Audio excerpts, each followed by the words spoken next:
Here we have a question based on the properties of tangents.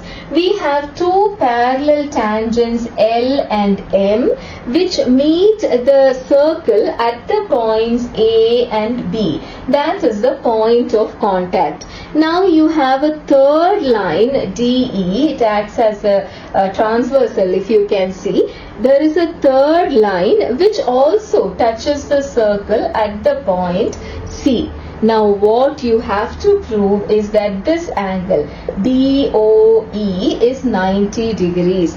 Now let us start with what we already know, the fact that we already know. What is that? At the point of contact, the radius and the tangent are perpendicular to one another. So we have OA is perpendicular to OD, or at this place we have a 90 degrees. But then that is not the only tangent, that is not the only point of contact that we have. Again we have a point of contact here also. Then at this place also you will have a right angle triangle. So now you see, what do we have?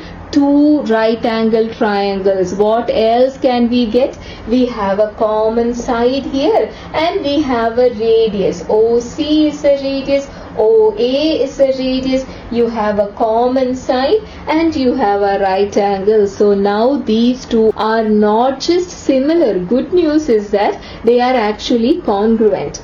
So these two triangles that we were dealing with, both of them are what? They are congruent. So make sure you get it in order. The first angle and the first angle here are equal. Second angle here, second angle here are equal, and similarly the third angle here and the third angle here are equal, which means if this is A, this is also equal to A. Now recreate the same situation here. What do you see?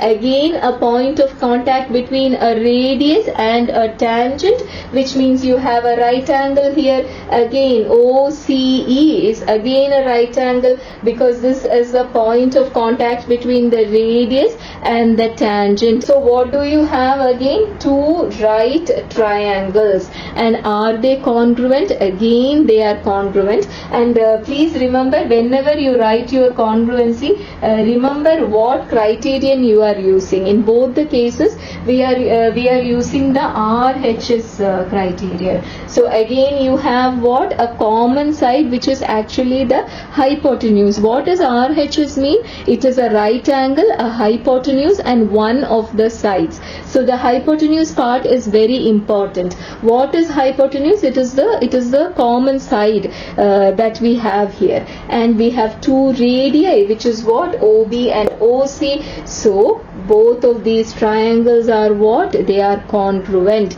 If they are congruent, what do you know? The angles, the corresponding angles are same, or in other words, if this much is B, this much is also B.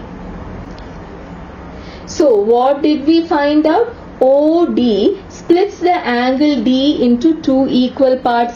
OE also splits the angle E into two equal parts. But then what do we know about angle D and angle E? L is parallel to M, which means these two angles, these are the interior angles in the same side of the transversal. They are not alternate interior angles. They are not alternate. They lie in the same side, which means what? When you add them, you should get a 180 degrees. But then angle D is what? It is 2 times A. Angle E is what? 2 times B, which means A plus B is equal to 90 degrees. Now consider the triangle DOE. We need the value for the angle DOE, right? That is what we are looking for. So consider the triangle DOE. One of its angle is DOE. What are the other two angles? One angle here is what? It is A, which is the angle ODE. And what is the other angle? OED, which is what? B. sum of the angles of a triangle is 180 degrees, but then we already know that A plus B is 90, so that means this angle that we are looking for is also 90 degrees. That is the answer that we are looking for. That is all for today. Assalamu alaikum.